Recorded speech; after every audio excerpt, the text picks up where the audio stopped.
तीन लोक नौखंड में गुरु से बड़ा न कोई, करता करे न करे सके, गुरु करे सो होय।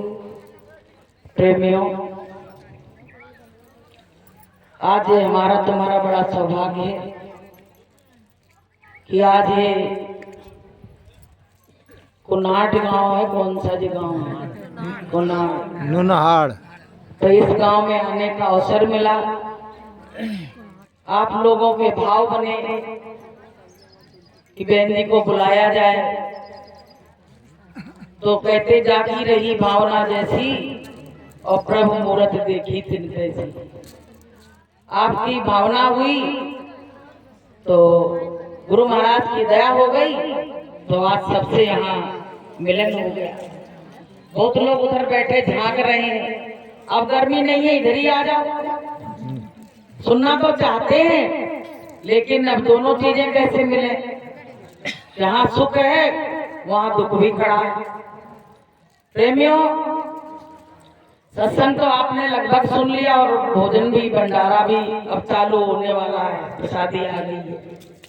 थोड़ा सा घबराना नहीं कि अब आधा घंटा 1 घंटा जे और सुनाएंगे नहीं, 1 घंटा पूरा कर ले। तो शांति से आप लोग बैठिए, क्योंकि कहा गया है कि एक घड़ी आधी घड़ी अवाधु में पुण्याद, गोस्वामी संगत साधु की और कोटि हरे अपराध। आधी घड़ी का भी सत्संग आपको जाने कहां से कहां पहुंचा दे। प्रेमियों, इन लोगों के आगे तो मेरी कोई वो है नहीं, पर जो पीछे से लगे रहते, गुरु महाराज ने लगा दिया पीछे से। तो प्रेमियों, गुरु महाराज की दया कृपा से इतने लोगों का मिलन। अगर गुरु महाराज ना मिलते तो आप लोगों से कैसे मिलन होता, ये बताइए। गुरु महाराज ने एक एक व्यक्ति को इस तरह से जोड़ा जिसका कोई हिसाब नहीं। बड़ी मेहनत मशक्कत करके इतनी बड़ी संगत तैयार करी। अभी हम आ रहे थे तो खेत में बड़ी बड़ी बालें लगी हैं गेहूं की, तो मेरे मन में जो विचार आया, जैसे यहाँ का किसान खेत वाला अपनी फसल को रोज सुबह शाम देखता है और खुश होता है कि मेरे खेत में देखिए कैसी बालें लगी हैं, बहुत अच्छे गेहूं आएंगे। ऐसे प्रेमियों, अपनी हरी भरी संगत को जब गुरु महाराज देखते हैं तो उनको भी उसी किसान की तरह खुशी होती है कि देखो मेरी संगत आज भी जिंदा है, आज भी इनके भाव विचार मरे नहीं है, आज भी ये मालिक का काम बड़े जोर खसोट से कर रहे हैं। बोलिए प्रेम से जय गुरुदेव। तो प्रेमियों, गुरु महाराज की लगाई हुई बगिया है। हम कहते हैं हमारी संगत, वो कहते हैं हमारी संगत। अरे किसी की संगत नहीं है, संगत किसकी है? गुरु महाराज की। गुरु महाराज की संगत है। तो प्रेमियों, हमको सबको क्या थोड़ा घमंड आ गया, हम थोड़ा सा कुछ करने लगे तो वो घमंड हमको गिरा देता है। लेकिन क्या कहते हैं संत, अगर तुमको यहाँ से मुक्त होना है, करना है, तो तुमको क्या करना पड़ेगा कि लेने को सतनाम है और देने को है दान, करने को है दीनता और डूबन को अभिमान। ये बड़ी बड़ी नदियां दिखती हैं, लोग कहते हैं इसमें डूब गया, लेकिन ये भवसागर रूपी नदी इतनी गहरी है जिसमें डूबने के बाद 84 लाख योनियों में लोग भुगतते हैं, तब जाके कहीं फिर जन्म मिलता है। बताइए, और जरा सा खराब कर्म बन गया तो सीधे नरकों में जाना पड़ता है। प्रेमियों, जैसे कोई अपने मकान की ऊपर वाली छत पे खड़ा है और जरा सा हाथ चूक गया तो गिरेगा तो कहाँ जाएगा? नीचे। नीचे जाएगा कि नहीं जाएगा, कि और ऊपर उड़ जाएगा? नीचे जाएगा ना। ऐसे ही हम लोग चाहे जितना ऊंचे उठ जाएं, अगर हमारे अंदर अहंकार आ गया तो उसी छत पे जैसे वो गिरा तो नीचे गिरा, ऐसे हम भी गिर जाएंगे। इसलिए हमको किसी बात का अहंकार नहीं करना। कहा गया है कि कोई धन दौलत में पागल, कोई पागल है चतुराई में। कोई धन दौलत में पागल, कोई पागल है चतुराई में। सबसे बढ़िया वो पागल जो पागल है गुरुआई में। कहते हैं कि सब तरह के पागल लोग घूम रहे हैं, लेकिन कहते सबसे अच्छा वही पागल है जो अपने गुरु के प्रेम में पागल है। सबसे बढ़िया पागल वही है। तो प्रेमियों, ये कलयुग चल रहा है। कलयुग में लोगों की मति खराब हो गई। सत्संग में आते आते मति खराब हो जाती है। किसी ने कहा है कि कलयुग से धज के आ गए और धर्म धरती में समा गए। जैसे कलयुग आया तो धर्म का नाश हो गया, धर्म धरती में समा गए। माता पिता से मुख से न बोले और मर गए तो गंगा जी ले जाए। जब तक जिंदा रहे तब तक तो बोले नहीं, और जब मर गए तो कहते फूल लेके जाए। हरि नाम के लिए कोई आगे ना बढ़े और शाम को ठेके पे लाइन लगा रहे। बताइए, वहां जाके शराब के अड्डों पे लाइन लगाए खड़े। तो ये कलयुग का प्रभाव है। क्या करोगे? ये प्रभाव कैसे मिटेगा? जैसे जब सूरज निकलता है तो कितनी तपन हो जाती है, उसके बाद जब छांव आती है तो राहत मिल जाती है। ऐसे जब जीवन में संत मिल जाते हैं तो हमारा ये प्रभाव जो ऐसा चढ़ा हुआ हमारे कुप्रभाव वो खत्म हो जाता है। जैसे आपको हम बताएं, सब्जी में जब ज्यादा नमक पड़ जाए तो लोग कहते हैं आप कैसे खाई जाए?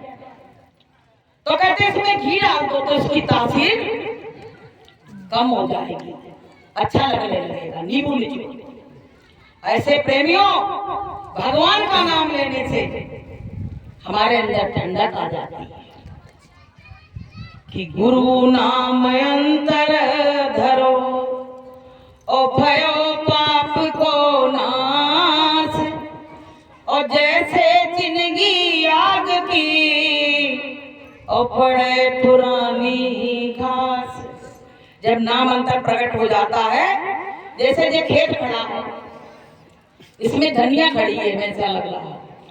अब इसमें सूखी जो घास है इकट्ठा कर दो और उसमें जरा सी चिनगारी डाल दो, जल के राख हो जाएगी। होगी कि नहीं होगी?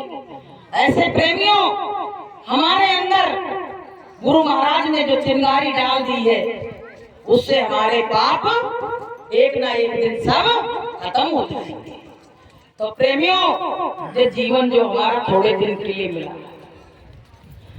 बहुत लोग सोचते हैं मेरे इतने बड़े बड़े खेत हैं, इतनी बड़ी बड़ी तिजोरियां मेरे घर पे महल खजाने रखे हैं, क्या मैं जाऊंगा यहाँ से?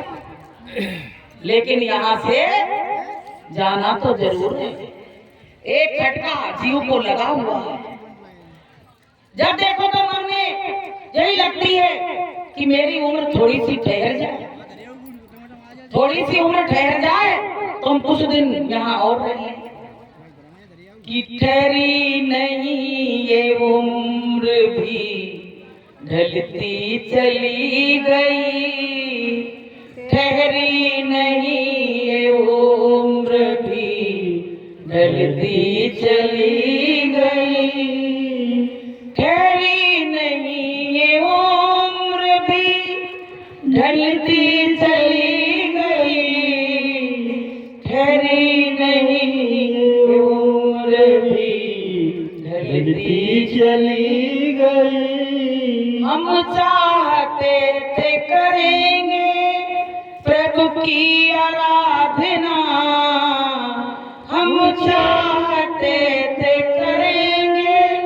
प्रभु की आराधना दिन रात मगर वासना बढ़ती चली गई, दिन रात मगर वासना बढ़ती चली गई, ठहरी नहीं ये उम्र भी ढलती चली गई। भैया छोटा बच्चा होता है, धीरे धीरे जवान हो जाता है, जवान से फिर वृद्धावस्था की तरफ प्रवेश कर जाता है, लेकिन उनका मन जो है, मन कभी बूढ़ा नहीं होता है। हमेशा ये ध्यान रखना, मन का बूढ़ा होगा जब आप संत की शरण में आ जाओगे, जब धीरे धीरे शब्द की मार पड़ेगी, चोट पड़ेगी, सत्संग का जल जब आपके ऊपर पड़ेगा, तब आपके मन में बैराग आएगा। बैराग कहीं बाजार में नहीं मिलता है प्रेमियों। अगर बाजार में बैराग मिलता तो जाने कितने लोग बैराग खरीद लाते। ना प्रेम बाजार में मिलता है और ना बैराग बाजार में मिलता है, ये सब हमारे अंदर ही है। कि संतन के संग लागरी तेरी अच्छी बनेगी, संतन के संग लागरी तेरी अच्छी बनेगी, अच्छी बनेगी तेरी बिगड़ी बनेगी, अच्छी बनेगी तेरी बिगड़ी बनेगी, जाग जाए तेरे भाग्य रे तेरी अच्छी बनेगी, संतन के संग लागरी तेरी अच्छी बनेगी। कहते जो संतों के संग लग गए, उनका पीछा कर लिया, उनका तो जीवन सुधर गया, लेकिन जिन्होंने संतों का पीछा नहीं किया, उनका तो जीवन सुधरने वाला नहीं है। एक बाग में पता है, अभी बैठ जाओ भैया, अभी बैठ जाओ, अभी रुक जाइए भैया, थोड़ा सा बाद में दे देना, आरती हो जाए उसके बाद में, इसमें क्या डिस्टर्ब होता है माइंड में। प्रेमियों, एक बार क्या हुआ, एक बगीचा में बहुत सारे फूल लगे हुए थे, तो उस पे एक घोड़ा बार बार आए, तो सब फूलों पे बैठे, लेकिन इधर देखो आप लोग, अब इसको अभी पढ़ो नहीं, रख लो, बाद में पढ़ लो। तो क्या हुआ, उस बगीचे में खूब सारे फूल लगे हुए, तो घोड़ा आए, सब फूलों पे बैठे, लेकिन ये चंपा का फूल लगा था तो उस पे नहीं बैठे। तो एक महात्मा जी देख रहे, महात्मा जी ने कहा, ये बताओ कि तुम हर फूल पे बैठ रहे हो, लेकिन ये चंपा के फूल पे क्यों नहीं बैठ रहे? तो पता है उसने क्या उत्तर दिया? चंपा से कि चंपा तुझ में तीन गुण, रूप रंग और भास, तरह तरह के मीत को जाऊं नहीं मैं पास। कहने लगे तुझ में तीन गुण है, रूप है, रस है, गंध है, लेकिन मैं हर फूल पे नहीं बैठता। घोड़े ने कहा मैं सब फूल पे नहीं बैठता हूँ, जिसमें एक ही गुण होता है, एक को ही मानता है, उसी के पास में जाता हूँ। तो प्रेमियों ऐसे सत्संगी हो गए। हाँ बढ़िया। अब वो क्या करते हैं कि जगह जगह जरा सा बस मिल जाए कि क्या होना है, तो वही के पर्चे, वही का प्रचार, वही का सब चलने लगता है। अरे सच्चाई से क्यों भटक रहे हो? गुरु महाराज ने कहा था बच्चों, ऐसा समय आएगा कि संगत छितर बितर हो जाएगी, लोगों के विचार बदल जाएंगे और तुम हीरे को छोड़ के कोयले के पास पहुंच जाओगे। आज वही समय आ गया, आज देखिए वही वक्त आ गया प्रेमियों। क्या है, संगत गुरु महाराज ने जोड़ी है, और जो कि इस पौड़ी से जो कोई चूके और सिर गुनगुन बच गई है और मन बच गई है और सर बीते। प्रेमियों, जब वहाँ हिसाब किताब होगा तब आपको पता पड़ेगा कि कौन सच्चा था और कौन झूठा था, सब पता पड़ जाएगा। तो प्रेमियों, ये थोड़े दिन का अवसर मिला है, ऐसा काम मत करो, ऐसा काम मत करो। संगत को ऐसे रूप में देखो कि हमारा पिता भी खुश हो जाए कि देखो इतने दिन से मैंने संगत छोड़ी है, फिर भी संगत के लोग इस तरह से काम कर रहे हैं। कम से कम अपने मालिक को खुश करने का काम करो। तो प्रेमियों, जो अपने मालिक को खुश कर लेगा उसको सब कुछ मिल जाएगा। उसका खुश होना है भारी, सब पुरुष इच्छाधारी। प्रेमियों, अगर वो खुश हो गया तो सब कुछ खुश हो जाएगा। प्रेमियों, आपको बताएं, एक राजा था, तो उसके यहाँ काम चलता रहता था, मकान बनता रहता, कहीं कुछ चलता रहता, जैसे संत महात्माओं के आश्रम में होता है। आज ये तोड़ा, कल वो बनाया है, तो उसमें तमाम काम करने वाले लोग आते थे। तो एक के विचार क्या मन में आया कि इसमें काम कौन कराता, राजा कौन है, मैं उस राजा के कैसे दर्शन करूं।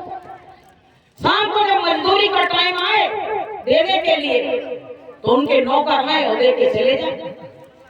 उसने कहा कि बताओ, मैं मजदूरी ले लेता हूँ, चला जाता हूँ, आज तक मुझको जय नहीं पता राजा कौन है, मैं उसके दर्शन करना चाहता।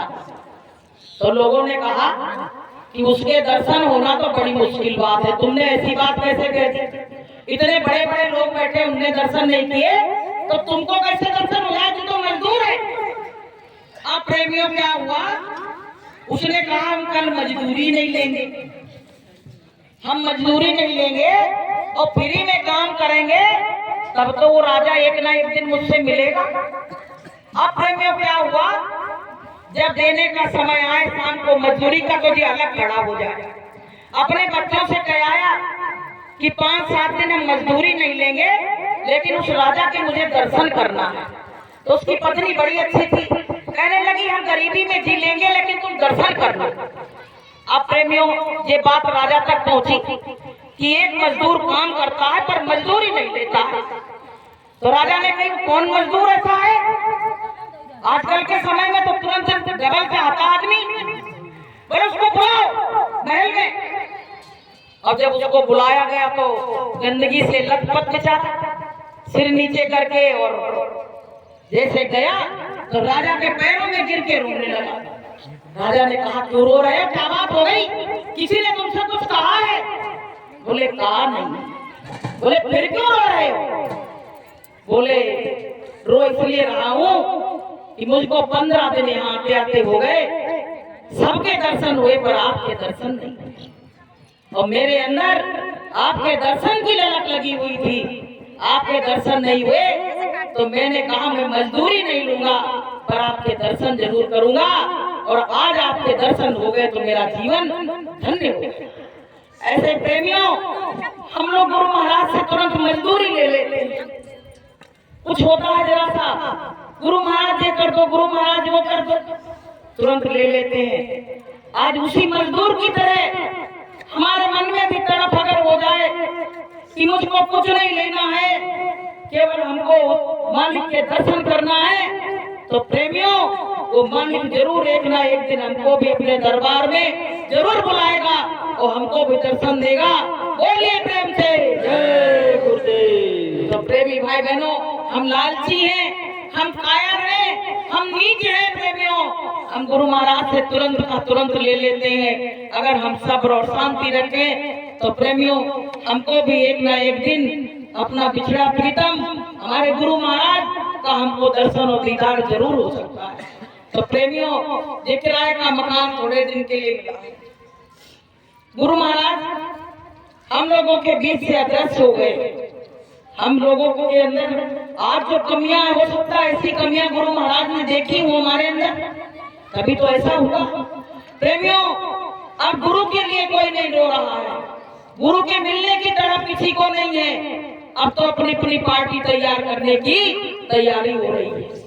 अभी तक तो भाजपा, कांग्रेस और ये सपा और ये सब पार्टियां थी, आज संगत के बीच में ही तमाम पार्टियां बन गई। बताइए क्या होगा, कैसे चलना है?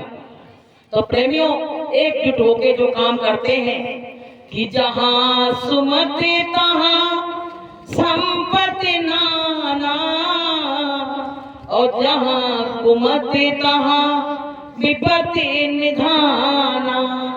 जहां सुमति होती है वहां संपत्तियों का अंबार लग जाता है, और जहां कुमत होती है वहां से सब कुछ भगवान लक्ष्मी सब वहां से चले जाते हैं। तो प्रेमियों सुमत बना के रखो। जैसे घर में कहते हैं कि सुमत से रहो माता पिता चाहते हैं, ऐसे हमारे गुरु भी चाहते हैं कि संगत में सुमत रहे और एकजुट होके कार्य को करे। क्या वस्त्र बदल लेने से तुम अलग हो जाओगे? क्या अपना वेशभूषा बदलने से क्या अलग हो जाओगे? कोई अलग नहीं हो सकता है, सब गुरु महाराज के बच्चे हैं। तो प्रेमी भाई बहनों, ये जीवन जा रहा है, ये अलगाव की भावना देश में आ गई तो देश बर्बाद हो गया। अगर हमारे संगत में आ जाएगी तो संगत भी बर्बाद हो जाएगी। तो प्रेमियों, ये अवसर मिला है। गुरु महाराज कहते हैं कि समय एक उड़ता पंछी है, समय को आज तक ना किसी ने पकड़ पाया है और ना कोई पकड़ पाएगा। कहा है कि समय का पहिया चलता है, समय का पहिया चलता है, इस पहिए के साथ किसी का, इस पहिए के साथ किसी का भाग्य बदलता है, समय का पहिया चलता है, समय का पहिया चलता है।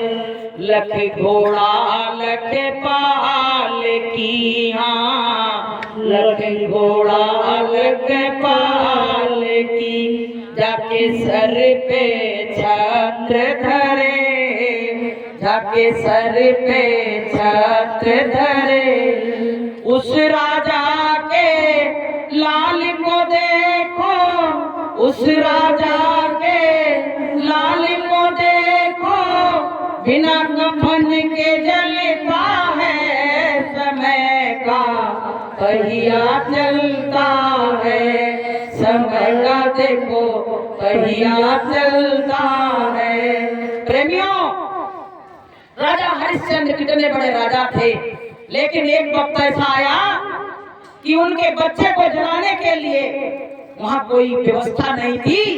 वहां कर लगता था, जब शमशान पे ले जाते थे तो शमशान के मालिक तो वही थे, लेकिन कहने लगे अपनी पत्नी से, जब उन्होंने देखा कि जी मेरी पत्नी और बच्चे को लिए खड़ी है, इसके पास कुछ नहीं है, कहने लगे कर दो तभी यहाँ जलाने दूंगा।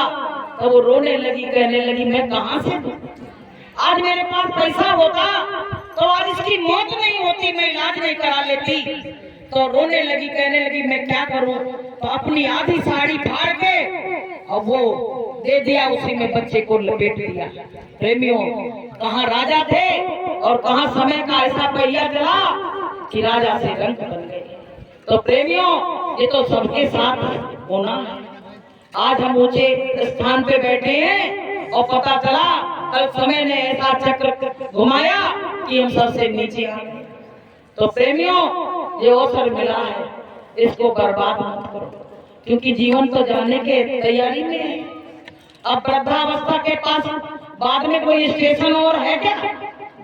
वृद्धावस्था के बाद कोई स्टेशन है क्या? है नहीं है ना? तो फिर तैयारी करो। अगर नहीं है तो फिर पूरी तैयारी करो, दिन और रात। गुरु महाराज कहते हैं बच्चों तुम इस भूल भुलैया में भूल गए, इस माया की नगरी में तुम भूल गए हो।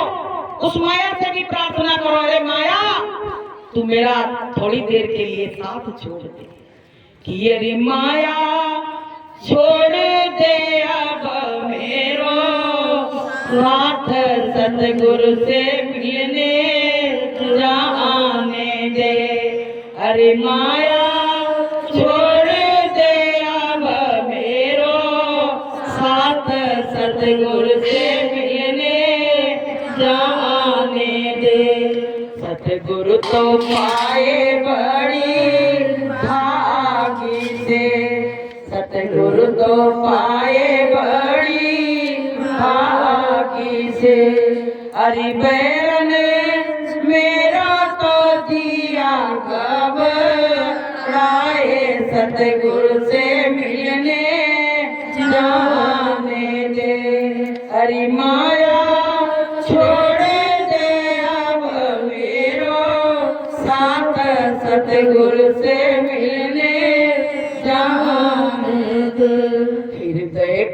कटारी लागी प्रेम की, हृदय कटारी लागी प्रेम की। हरि बैरन अब नहीं आऊं तेरे हाथ, सतगुरु से मिलने जान दे। मंदिर तो सुना मेरे गुरु बिना, मंदिर तो